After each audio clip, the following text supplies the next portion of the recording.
안녕하십니까. 오늘은 사순절 20번째 날입니다. 오늘 하루도 예수님과 함께 동행하는 행복한 하루가 되시면 좋겠습니다. 오늘 함께할 하나님의 말씀은 신약성경 마가복음 제9장 14절로 29절의 말씀인데요. 제가 먼저 봉독해 드리겠습니다. 이에 그들이 제자들에게 와서 보니 큰 무리가 그들을 둘러싸고 서기관들이 그들과 더불어 변론하고 있더라. 온 무리가 곧 예수를 보고 매우 놀라며 달려와 문안하거늘 예수께서 물으시되 너희가 무엇을 그들과 변론하느냐?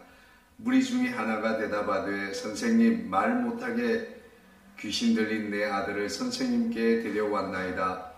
귀신이 어디서든지 그를 잡으면 거꾸러져 거품을 흘리며 이를 갈며 그리고 파리해지는지라. 내가 선생님의 제자들에게 내쫓아달라 하였으나 그들이 능히 하지 못하더이다. 대답하여 이르시되 믿음이 없는 세대여, 내가 얼마나 너희와 함께 있으며 얼마나 너희에게 참으리요. 그를 내게로 데려오라 하시매 이에 데리고 오니 귀신이 예수를 보고 곧 그 아이로 심히 경련을 일으키게 하는지라. 그가 땅에 엎드러져 구르며 거품을 흘리더라. 예수께서 그 아버지에게 물으시되 언제부터 이렇게 되었느냐 하시니 이르되 어릴 때부터니이다. 귀신이 그를 죽이려고 불과 물에 자주 던졌나이다. 그러나 무엇을 하실 수 있거든 우리를 불쌍히 여기사 도와주옵소서. 예수께서 이르시되 할 수 있거든이 무슨 말이냐? 믿는 자에게는 능히 하지 못할 일이 없느니라 하시니 곧 그 아이의 아버지가 소리를 질러 이르되 내가 믿나이다. 나의 믿음 없는 것을 도와주소서 하더라. 예수께서 무리가 달려와 모이는 것을 보시고 그 더러운 귀신을 꾸짖어 이르시되 말 못하고 못 듣는 귀신아, 내가 네게 명하노니 그 아이에게서 나오고 다시 들어가지 말라 하시매 귀신이 소리 지르며 아이로 심히 경련을 일으키게 하고 나가니 그 아이가 죽은 것 같이 되어 많은 사람이 말하기를 죽었다 하나 예수께서 그 손을 잡아 일으키시니 이에 일어서니라. 집에 들어가시매 제자들이 조용히 묻자오되 우리는 어찌하여 능히 그 귀신을 쫓아내지 못하였나이까? 이르시되 기도 외에 다른 것으로는 이런 종류가 나갈 수 없느니라 하시니라. 아멘. 오늘 예수님 그리고 베드로, 요한, 야고보 일행이 이제 산에서 엘리야와 또 모세의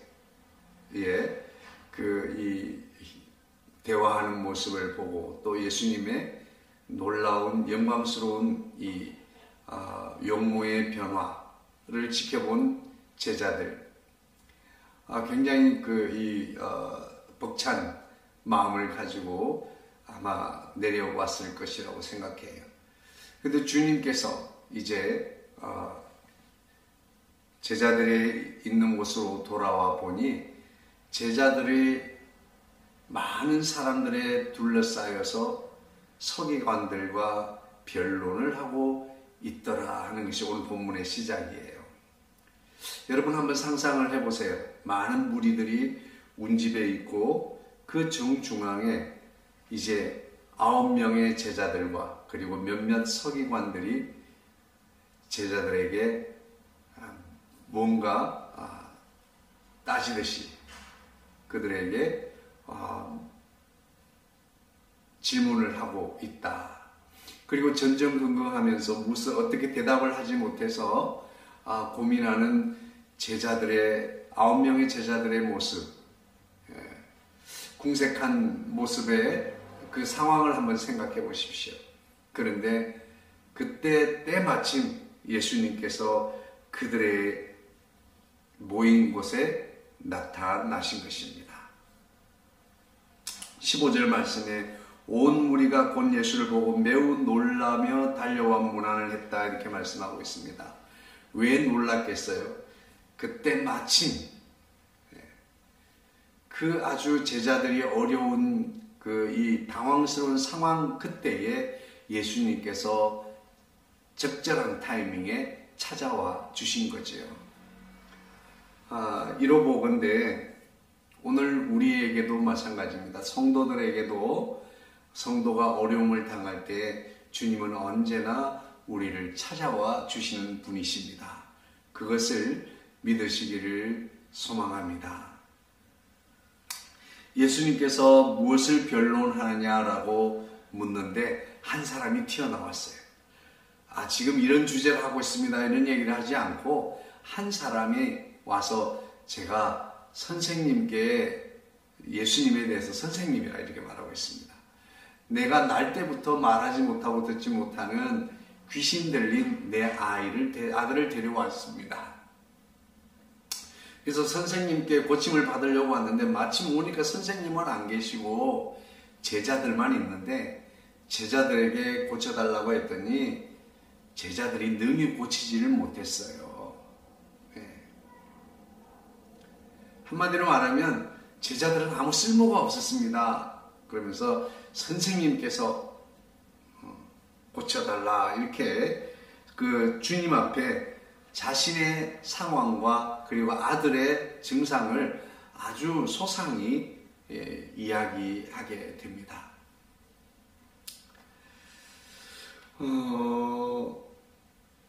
그러면서 예수님께서 그 이야기를 전해 듣자 믿음이 없는 세대를 책망하시는 말씀을 하시게 됩니다.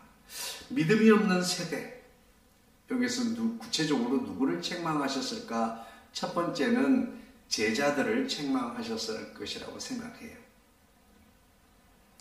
두 번째로는 이스라엘 백성들을 책망을 했습니다. 우리 성도들이 주님을 의지하지 않는다면 사단 마귀에게는 조롱거리가 되고 말 것입니다. 우리는 주님을 온전히 의지하는 믿음의 삶을 살 수 있게 되기를 원합니다. 뿐만 아니라 이 변론을 하고 있는 이 제자들의 모습 속에서 우리의 신앙생활의 태도를 찾아볼 수 있으면 좋겠습니다. 우리 믿음의 사람들이 불신자들과 여러 가지 많은 이 논쟁에 휘말리게 될 때가 많습니다. 그리고 주로 말을 많이 하는 쪽이 이 믿음을 가진 사람들인 경우가 많습니다. 그러므로 우리는 변론으로 예수님을 전할 것이 아니라 우리의 삶의 태도를 통하여 예수님을 전할 수 있게 되기를 원합니다. 능력은 변론에 있지 않습니다. 오직 우리의 믿음에 있는 줄로 믿습니다. 그래서 이 제자들의 아들의 아버지에게 아버지가 예수님께 아주 간청을 하죠. 그래서 지금 이런 상황인데 무엇을 하실 수가 있다면 우리를 불쌍히 여겨서 도와주십시오라고 이렇게 주님 앞에 요청을 합니다. 예수님께서 뭐라고 하십니까? 할 수 있거든이 무슨 말이냐? 믿는 자에게는 능히 하지 못할 일이 없다. 이것은 예수님께서 하신 말씀입니다. 믿는 자에게는 능히 하지 못할 일이 없다 라고 하는 주님의 말씀입니다. 그 말씀에 그 아들의 아버지는 나의 믿음 없는 것을 불쌍히 여겨주시고 나의 믿음을 도와주소서 이렇게 요청을 하게 됩니다. 결국은 예수님께서 귀신을 내어 쫓으시고 그 아이는 건강하게 치유가 되게 됩니다. 이 과정 가운데서 이제 모두가 돌아가고 이제 제자들과 함께 집에 들어가심에 제자들이 물어봅니다. 아, 예수님, 왜 우리는 왜 그 귀신을 쫓아내지 못했을까요? 라고 질문을 했어요. 거기에 다른 성경 마태복음 17장 20절에는 너희의 믿음이 적은 영혼이라고 이렇게 그 실패의 원인을 밝혀주고 있습니다. 그리고 오늘 본문에서는 기도 외에 다른 것으로는 이런 종류가 나갈 수가 없다. 기도하지 않은 것이 실패의 원인이라고 말씀하고 있습니다. 아마도 기도 외에는 다른 것으로 이렇게 예수님이 설명하신 것으로 볼 때 아마 예수님의 제자들은 기도가 아닌 다른 것으로 이 귀신을 쫓으려고 했던 것 같습니다. 자, 오늘 우리는 여기서 우리의 믿음을 다시 한번 돌아보기를 원합니다. 우리가 주님을 온전히 신뢰하고 의지할 수 있게 되기를 원합니다. 우리의 신념 정도를 믿음의 척도라고 생각하면 큰 오산입니다. 우리의 믿음은 우리의 믿음의 대상인 예수님에 대하여 무한 신뢰를 가지는 그것이 바로 우리의 믿음입니다.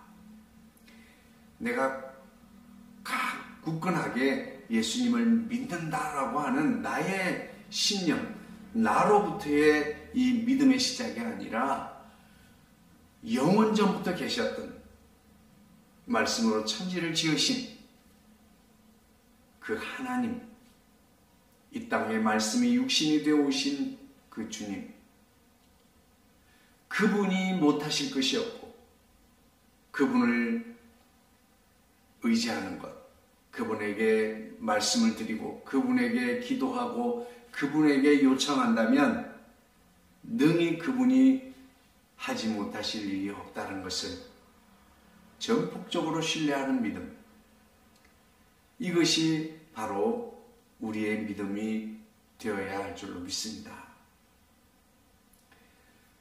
나의 신념이 아니라, 나의 결단이 아니라 우리의 믿음의 대상인 그분에 대해서 깊이 신뢰하는 그 믿음을 우리가 가지게 되기를 원합니다.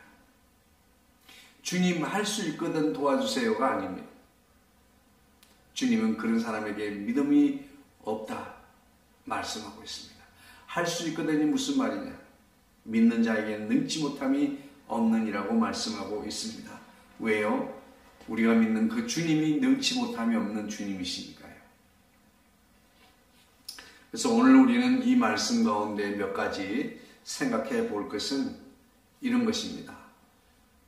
우리 성도들의 어려움 가운데 우리를 방치하지 아니하시고 곤란을 당할 때 주님은 언제나 찾아와 주신다는 것. 두 번째는 성도가 정말 주님을 의지하지 않고 신앙 외에 다른 것을 의지하게 되면 사단 마귀의 조롱거리가 된다는 것. 그리고 세 번째는 믿음은 주님을 더욱 신뢰하는 것입니다. 주님을 신뢰하면 네 번째, 기도하게 된다고 하는 것입니다. 기도하지 않는 것은 왜일까요? 여러분, 만약에 우리의 기도가 캐시카드를 현금 인출기에 넣는 것과 같은 것이라고 한번 생각을 해봅시다. 통장에 잔고가 없는 사람은 그 캐시카드를 사용하지 않을 거예요. 그러나 통장에 내가 캐시카드를 넣고 뽑으면 금액이 나올 것이라고 확신하는 사람은 그 캐시카드를 현금과 같이 잘 소중하게 관리하고 그리고 필요할 때마다 사용할 것입니다. 오늘 우리의 기도는 주님을 신뢰하는 믿음의 바로미터입니다. 우리가 믿는 만큼 기도하게 되는 것이죠. 왜요? 그분은 못하실 것이 없고 능치 못하실 것이 없는 분이시기 때문이에요. 바로 저와 여러분이 믿는 예수님이 바로 그런 분입니다. 우리 주님 앞에 주님이 할 수 있을까? 그런 점에서 우리가 이 사순절 기간 동안에 내가 주님께 더 가까이, 그리고 내가 더 주님을 신뢰하고 의지하는, 지금까지 멀찌감치해서 내 노력과 내 힘으로 주님을 따르려고 했던 삶에서 이제는 주님을 깊이 신뢰하고 의지하며 주님께 기대고 의지하며 주님이 아니면 안 됩니다라고 하는 이 믿음을 가지고 필요할 때마다 기도하고 의지하며 나아가는 저와 여러분이 되어서 이 사순절 기간 동안 주님을 깊이 더 신뢰하며 십자가의 은혜가 있게 되기를 주의 이름으로 축복합니다. 기도하겠습니다. 사랑 많으신 주님, 우리의 믿음 없음을 불쌍히 여겨주시고 우리가 아버지 하나님, 우리의 삶이 비록 흔들리고 우리의 결심은 흔들릴지라도 주님을 향한 그 신뢰, 믿음, 주님을 의지하는 그 마음이 아버지 하나님 날마다 더 굳건해지도록 도와주셔서 주님을 신뢰함으로 힘들 때마다 어려울 때마다 주님 앞에 기도함으로 그 기도를 통하여 아버지 하나님 모든 것을 이기며 나아갈 수 있도록 도와주시옵소서. 지금 사순절 기간입니다. 주님의 십자가의 은혜가 더하게 하시고 더욱더 아버지 하나님 주님을 의지하며 신뢰하는 믿음으로 아버지 하나님 이 모든 코로나19의 여러가지 많은 어려움 속에서도 아버지 능히 이기고 일어나 설 수 있게 하여 주시옵소서. 연약한 자에게 힘을 주시고 낙심한 자에게 용기를 주시고 아버지 하나님 병든 자에게 치유의 은혜를 베풀어 주옵소서. 모든 말씀 우리 주 예수님의 이름으로 기도하옵나이다. 아멘. 샬롬. 힘내십시오. 응원합니다. 화이팅!